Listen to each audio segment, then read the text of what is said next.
Was je al eens eerder in Friesland geweest? Ja, zeker. Ik ben eerder, maar nog nooit in Dokkum. Echt, het was ook echt een end rijden, moet ik eerlijk zeggen. Maar daar heb je ook wat. Ik bedoel, wat een fantastisch festijn hier. Echt gaaf om hier te staan.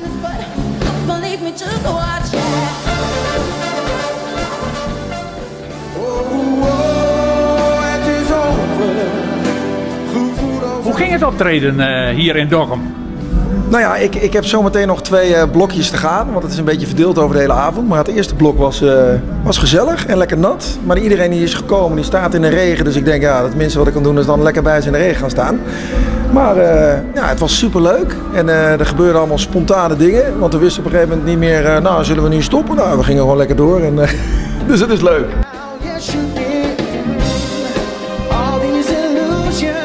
Had je al eens eerder met een podium met een muziek erachter opgetreden?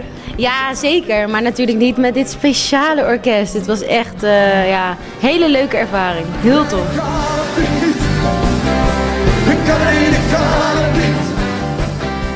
Je blijft toch wel zingen, hè?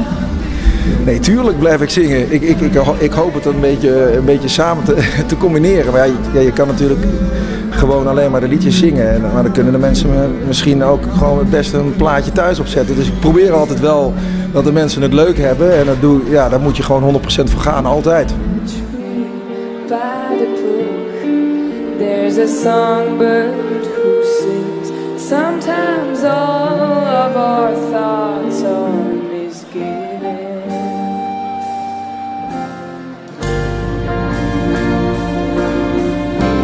It makes me wonder.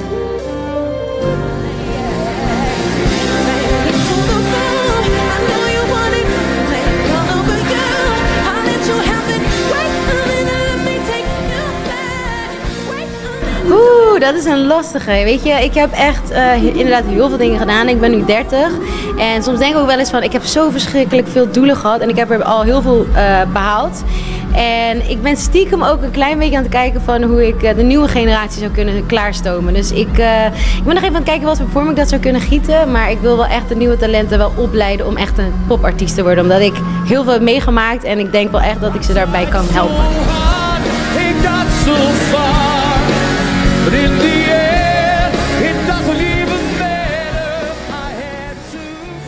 Mijn ultieme doel is eigenlijk om vast te houden hoe het nu gaat. Dat ik lekker live kan blijven optreden. Ik vind mijn gezinsleven echt veel belangrijker dan mijn carrière. Dus ja, daar ligt wel mijn prioriteit. Maar ik wil gewoon mooie muziek blijven maken. En ik wil ook wel graag jong talent helpen. En zelf een heel groot project opzetten, bijvoorbeeld met iemand anders die in het middelpunt staat. En dat ik dan gewoon muzikaal en qua productie hetgene voor mijn rekening neem. Dat zou ik ook heel leuk vinden. En ik denk dat ze hier in Dokkum zeker jou terug willen zien. Oh, dat vind ik tof om te horen. Ik vond het ook heel gaaf hier.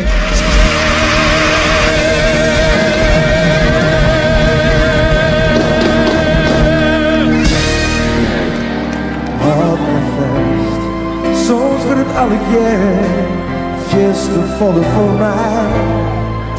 Je bij daar is zo alles wat ik wil.